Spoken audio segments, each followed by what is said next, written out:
So let's just go live. So welcome everybody, thanks for watching. My name's Dan Latto. So I'm just at the villa next to the Mediterranean. This is where I live these days. I was just thinking about some of the stuff that we've gone through for the last 20 years, sourcing deals below market value, buying, doing up and selling. And then we see lots of people coming into the industry, tending not to last very long, and then they disappear. And then there's always kind of fresh fish coming through, if you like.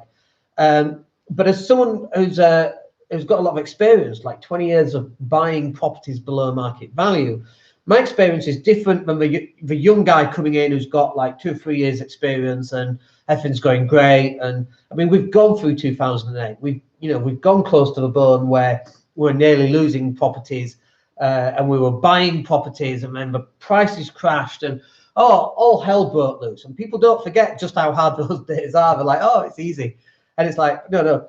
I had friends that went bust, It was hard work. These guys are intelligent, clever guys, and luckily most of them rebounded.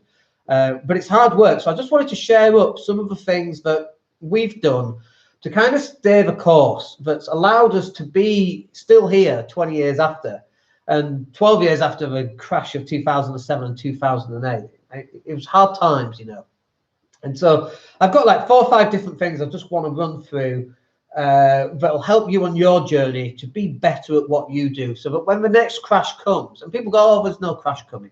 There's always a crash due at some point. It might not be for 50 years or 20 years or 10 years or 5 years or 6 months. Nobody really knows. But if I can share some of the stuff that we've gone through to help you survive that, I think that's a job well done. So that's what this video is about. Okay, so I'll run through them. We've got 1, 2, 3. I've got 5 different things. Okay, so the first one is you've got to build a brand. And so I would say in the last couple of years, more so, we've been building brand through live content such as this, through videos. We've got our own digital marketing agency, as well as some other building firms that we've got, and we build brand for those too. And we build brand for our clients, and our clients are now turning into clients that are going to be around for a long, long time, because people know who they are. They're well known in the industry, they're well liked in the industry, people trust them, they have authenticity. And we don't manufacture authenticity, because you can't manufacture authenticity. You're either authentic or you're not. But we help them create the content that then goes out, but they still have to be authentic. But without the content that's going out, people wouldn't know that they exist, and they wouldn't be able to continually able to close business effectively. So number one is you've got to start building a brand. And if you're not doing that right now, you need to start doing that. You need to go live, you've got to get images out, you've got to get videos out, show, kind of how you work, show deals that are going through, show deals that didn't go through, talk about why, talk about some of the obstacles you've got. That builds authenticity, all of that good stuff. That's a really good way of doing it as well. Okay, so you've got to start building brand. The next one is you've got to start role playing some of these conversations that you're going to be having with vendors. So for example, if you've got a Mrs. Smith and she's going through a divorce, the husband's run off with the vicar, they've got 2 kids, they have to sell the house, you need to role play that with someone pretending to be Mrs. Smith, so that you can practice objection handling, you can practice having empathy. I tend not to have a huge amount of empathy, and so I struggle on that, because I'm just like, life's hard, deal with it. Do you know what I mean? I can't help that. And some people like that as well, by the way, because that's authentic too. And I say to people, look, I'm not here to be your friend. I'm here to get this deal done for you, to help you out, so that you can move on in the best way possible for you. And I think people appreciate that. And I say things like, if you want empathy, that's what your friends and family are for. I'm not here for that. I'm here to help you get this deal across. And I think people really respect that. They must do, because of all the deals that we've done, hundreds of deals that we've done in the last 20 years, they must respect it. But if you actually have empathy, then give empathy. But that's just not me. But you need to role play regardless. So what about Mr. Johnson, who's off to Australia for 10 years, but he doesn't want to sell, You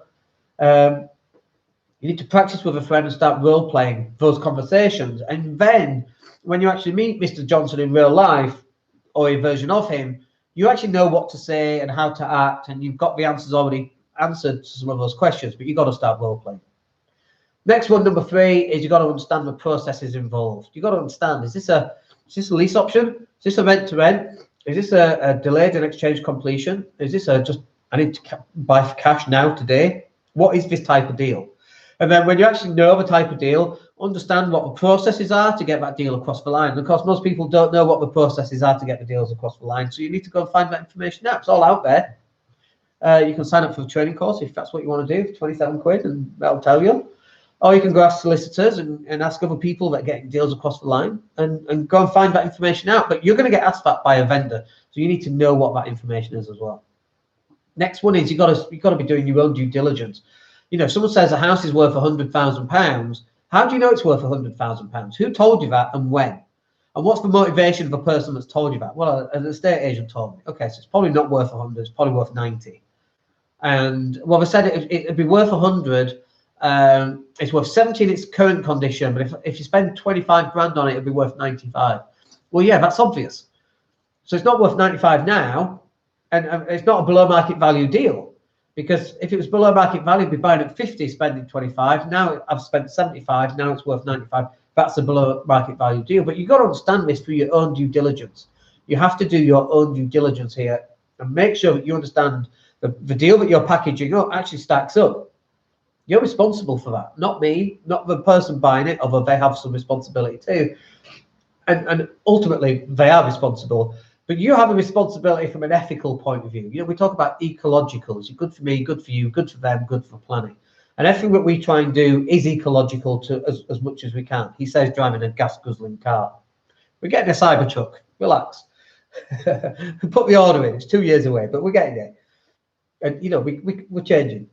But you've got to do your due diligence because you're working for the buyer and really working for the seller as well, because you want to help them out as well. You don't want the deal to fall through. They don't want the deal to fall through because you missold the deal.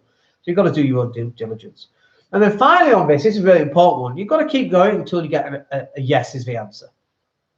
So I would speak to broker after broker after broker. I'd speak to solicitor after solicitor after solicitor. And I go, can I do this? Can I do this? Same with accountants. I go, no, you can't do that. Oh, no. And in other words, what we're saying is they don't know how to do that. But I know it can be done. I've got a good idea that it can be done. And I don't understand why not. Unless 15 no's later, it really can't be done. But Chicken Soup for the Soul, that book got like 300 no's before that got published. So I would go for at least 300. Keep going until you get a yes. But, you know, successful people don't give up when they get tired. They give up when they're successful. That's the bottom line. And that's the difference that makes the difference, I think. You got to keep going until the answer is yes. One of my really good deals, it was a £185,000 house. We got for 145,000 it was. And we lost out on that deal because somebody else had put in an offer of 150, which was our offer too. And they didn't go with us. They went with the others because they bad-mouthed us and said we had loads of deals fall through, which we didn't. It was just a ploy for them to go with them. And then we followed up 2 months afterwards. I said, I'm just checking in, made sure that deal went through. And we went, no, that deal didn't go through.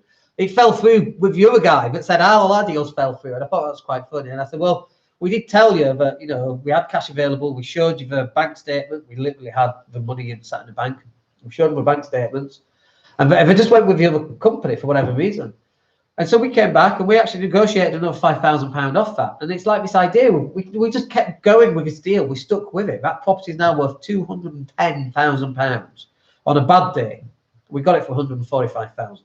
But we stuck with it. We stuck with the vendor. And we didn't get upset when they said no to us. We stuck with them and we put it in our system to make a call, you know, a month or two later. And that's what we did. We you know, the conversation went like this. It said, you know, we tried to buy it for me, you didn't want it. And now, you know, that money is gone. It's going to cost me to borrow that money, and you're going to have to pay for that. Okay, so instead of 150, it's now 145 grand. They bit our hand off. We completed like 11 or 12 days on that particular one. A bit longer actually on that one. I think it's maybe 14 or 15 days. We like to close quick on deals. When we get a good deal, we close on it really quick because we don't want the rug to be pulled out from underneath us. But we kept going until we got yes. And you know, we actually got a no, right? And when we got a no because we sold it to someone else, like we stopped bothering them, but we go back and just check in and stuff like that. That persistence, that's part of the key to your success, really. And if you're not prepared to do that, you're going to fail because other people are prepared to do that. And these are the people that you're up against. And by the way, don't worry about the other people that you're up against because most people are not that good. Most people don't follow up. Most people don't do the due diligence. Most people haven't got a brand. They don't role play. They don't understand the processes. I'm just checking what the list was. They don't even do the due diligence when they're selling these deals on. They just kind of hope that this deal's going to stack up and hope it goes through. It's crazy. It just doesn't make sense to me. You're going to find a deal, help the guy buy it, help the guy sell it. And then later on, you know, first of all, the guy selling it is going to recommend you to their friends. And the guy buying it is going to go, have you got any more? Why would you not help all these people? You know, from an ecological point of view, good for me, good for them, good for me, good for you, good for them, good for the planet. Why would you not do that? It just doesn't make any sense. And some of my top tips, if you're looking at starting property sourcing, hope that's useful for you, just a different take on it. Lots of people giving out all their information, but they've not been in this industry 20 years, you know, and we've had the benefit of being able to last this long, which allows us to give out this information because we've got 20 years experience when the other people haven't, never gone bust, or they've been in it for 18 months and done 3 deals and they think everything's easy. We know that life's not easy. Anyway, I hope that's useful. If you want to find out more about that, click the link down below. We'll catch up with you on the next video. Hope you have a good week. My name's Dan Latto. I'll speak to you soon. Take care.